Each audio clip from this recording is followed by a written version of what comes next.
بہت سارے لوگ ایسے جن کو اللہ تعالیٰ نے بہت زیادہ مال دیا ہے، انہوں نے کبھی کوئی ایک ایسا عالم رکھا ہے یا جس کو کہا ہو جناب آپ کو اتنے پیسے ہم دیں گے، آپ اپنے کام سے فری ہو جائیں، کوئی کام نہ کریں، کوئی فکر نہ کریں، آپ بس گھر بھی آپ کو ہم دیں گے، آپ بیٹھے وہاں پہ صرف اسلام کے دفاع میں آپ کام کریں، بس کوئی بھی نہیں۔ جب محدثین پر حملے ہو رہے تھے، حضرت عبداللہ بن مبارک حدیث پر حملے ہو رہے تھے،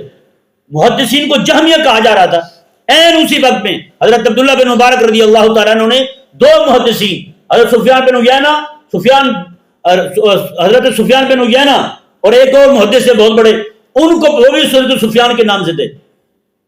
ان کو دونوں کو کہا کہ تمہارے گھر کا ٹوٹل خرچہ، تمہارے بچوں کی شادیاں، سارا نظام میں کروں گا، تم نے صرف بیٹھ کے حضور کی حدیث کا دفاع کرنا ہے بس۔ اور وہ بھی آگے سے وفادار تھے، وہ جب بھی نماز پڑھتے نا رات کو، پچھلی رات کو سجدے میں جا کے دعا کرتے، مولا عبداللہ بن مبارک نے ہمیں فارغ البال رکھا ہے تیرے نبی کے دین کی خدمت کے لیے، مولا اس کو بخش دے تو۔ عبداللہ بن مبارک جب اللہ تعالیٰ کی بارگاہ میں گئے نا، اللہ تعالیٰ نے فرمایا عبداللہ میں نے تجھے اسی دن ہی بخش دیا تھا جس دن وہ سفیان بن عیینہ اور سفیان ثوری تیرے لیے دعا کیا کرتے۔ بتا ہم نے کیا کیا جی؟ ہم نے پیر پالے ہیں، ہم نے اس طرح کے کتے پیلے پالنے والے ہیں جی، ہم پیر کو جا کے نذرانہ دیتے ہیں، پیر کا کے کتے پال رہے ہیں، پیر کے گھوڑے کھا رہے ہیں مکھڑیاں۔